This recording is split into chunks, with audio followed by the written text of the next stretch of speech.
Hello नमस्कार दोस्तों। एक लड़का होता है जिसका नाम अजय होता है और वो अपने ही भतीजी से मोहब्बत करने लगता है और कहते हैं कि जब ये चाचा भतीजी का जो रिश्ता होता है बहुत ही अच्छा होता है और बहुत ही पवित्र होता है। लेकिन जब कोई लड़का और लड़की जब चाचा भतीजी के रिश्ता को संसार कर दे और उसे बदनाम कर दे और उससे गलत काम करने लगे तो फिर कितना गलत काम हो जाएगा, कितनी गलत बात हो जाएगी। तो इसी तरीके से दोस्तों वे दोनों मिलते थे एक ही कमरे में और मिलने के बाद जो है शारीरिक जो सेक्स क्रिया करते थे।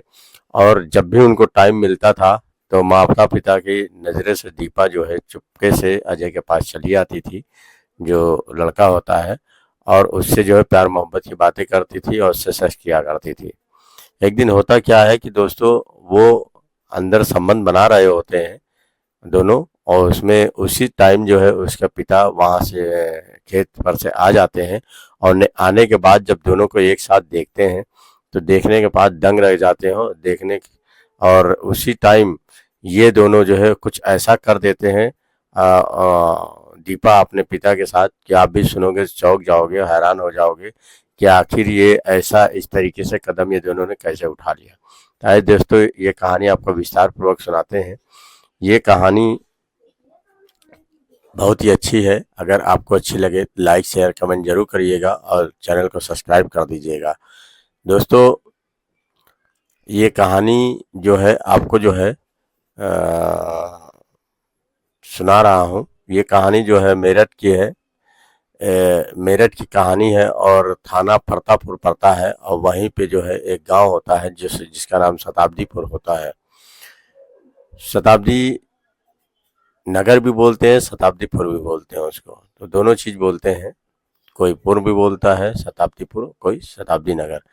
तो दोस्तों एक परिवार होता है जिनमें 4 लोग होते हैं और उसमें जो मुखिया होता है उसका नाम आशीष होता है, उसकी उम्र 40 साल होती है। और उसका एक छोटा भाई होता है जिसकी उम्र जो है 25 साल होती है, उसका नाम अजय होता है। और उसकी एक पत्नी होती है और उसकी एक बेटी होती है जिसका नाम जो है दीपा होता है, उसकी उम्र जो है 22 साल होती है। और दोस्तों सबसे खास बात ये थी कि जो दीपा की उम्र और उसके जो छोटे भाई की उम्र ज़्यादा अंतर नहीं था। तो दीपा इंटर में पढ़ती थी और बहुत ही खुशहाल और बहुत ही अच्छी लड़की है, बहुत ही नेक थी।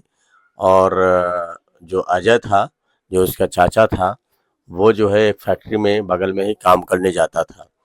तो आशीष जो है वो खेती बाड़ी करता था और सुबह सुबह अपने पत्नी को लेके और अपने लड़की को लेके वो खेती पे काम चला जाता था सुबह सुबह, क्योंकि जल्दी जाएंगे, गर्मी का टाइम था, जल्दी जाएंगे तो काम निपटा लेंगे। अब निपटाने के बाद चले आएंगे।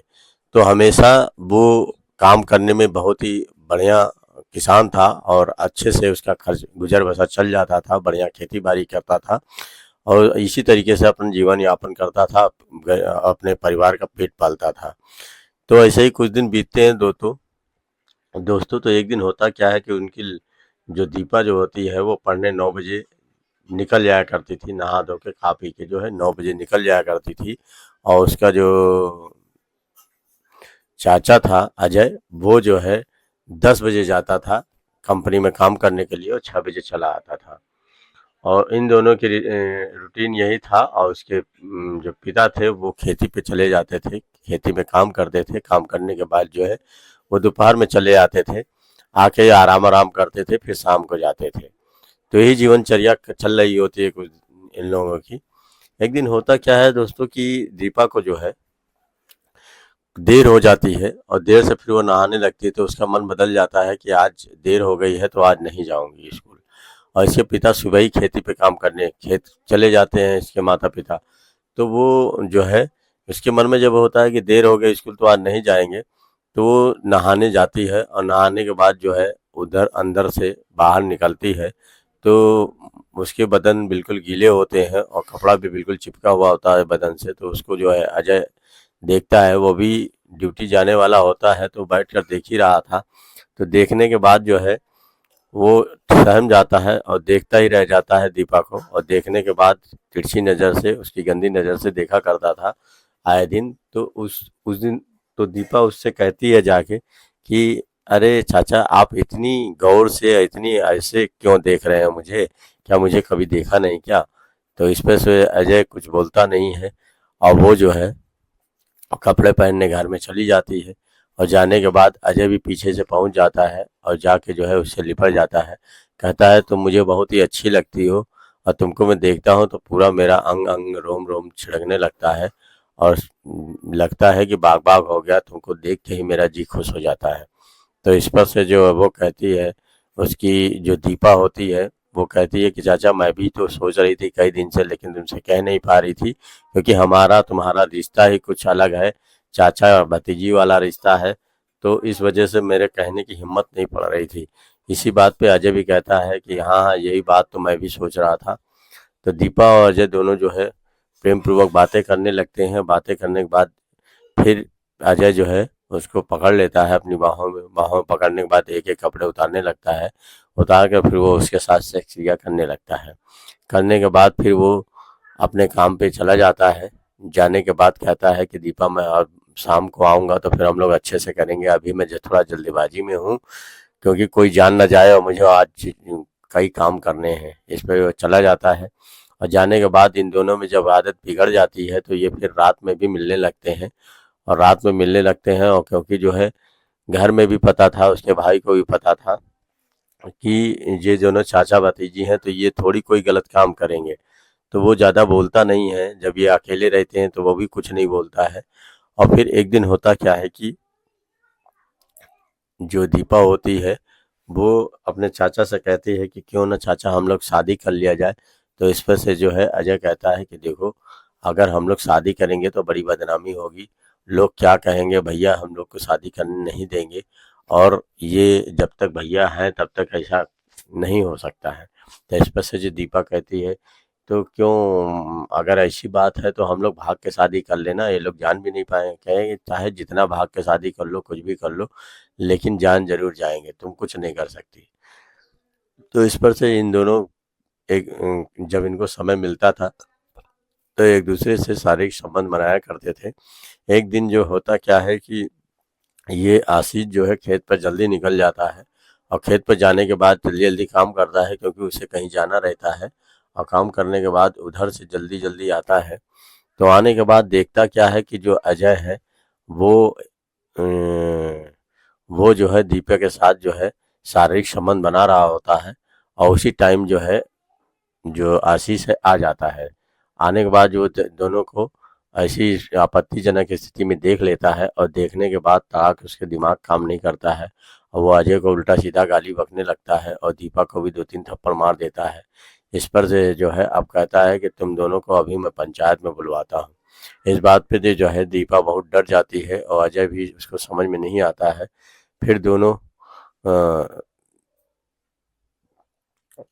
जो है एक तरफ से पकड़ लेते हैं, और पकड़ने के बाद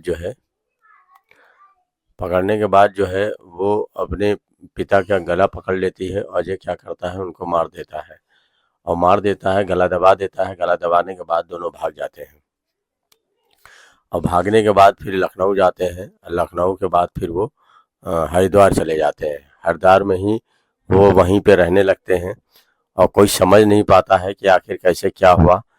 फिर गांव में चारों तरफ से लोग इकट्ठा होते हैं। इकट्ठा होने के बाद देखते हैं तो वहाँ पे इसकी लाश पड़ी होती है, आशीष की। तो कोई समझ नहीं पाता है, सब इधर उधर बातें करते हैं कि आखिर ये कैसे हुआ, क्योंकि यहाँ पे दीपा उसकी एक लड़की थी, वो भी नहीं दिखाई पड़ रहा है, उसका भाई था वो भी नहीं दिखाई पड़ रहा है, ये दोनों आखिर चले कहाँ गए हैं। तो फिर बाद में जो है पता इन लोगों का चल नहीं पाता है। पुलिस आती है। आने के बाद जो है कोई उस गांव का ही एक आदमी फ़ोन कर देता है। अब फ़ोन करने के बाद जैसे ही पुलिस आती है उसका तफ्तीश करने में लग जाती है। तो उसे पता चलता नहीं है पुलिस को कि आखिर इसको मारा किसने है, क्या हुआ है, कोई सुराग नहीं चल पाता है। फिर जो है पुलिस जो है परेशान रहती है कि आखिर इसका माजरा क्या है, कैसे इन लोगों का कत्ल हुआ। तो उसमें से एक कह देता है कि हमको लगता है कि वो जो दो अजय और दीपा जो है वो दोनों एक उनकी नीयत ठीक नहीं थी, एक दूसरे से हमको लगता है कि प्यार कर रहे थे, इसी वजह से लगता है कहीं वो भाग गए हैं। और हो न हो उन्हीं सब की कोई करतूत हो तो या कोई ऐसी बात हो, तो इस पर से जो पुलिस जो है पूछताछ करती है तो पता नहीं चल पाता है। फिर इन लोगों के मोबाइल नंबर सर्विलांस पे लगाती है, तो तो काफ़ी दिन के बाद कम से कम 3-4 महीने का समय निकल जाता है, कुछ पता नहीं चलता है। फिर दीपा अपनी माँ को फ़ोन करती है कि माँ कहाँ हो, तभी पुलिस तुरंत जान जाती है सर्विलांस पे और तुरंत आके जो है उन लोगों के पास पहुँचती है हरिद्वार। हरिद्वार जाने के बाद जब दीपा को पकड़ लेती है तो वहीं पे अजय बाहर काम करने गया होता है, और जब वो भी लौटता है तो उसको भी तब दबोच लेती है, पकड़ लेती है। और पकड़ने के बाद जो है उन लोगों को लाती है थाने में पूछताछ करती है कि आखिर तुम लोग यहाँ कब से हो, क्या हो और कैसे यहाँ पे काम कर रहे हो। तो वो बताते हैं कि हम लोग जो है यहाँ आए थे, आने के बाद जो हम लोगों ने शादी कर ली है, शादी करने के बाद हम लोग अच्छे से रह रहे हैं, दिन बिता रहे हैं। तो बताती है पुलिस कि आपके भाई को कोई मार दिया है, पता चला?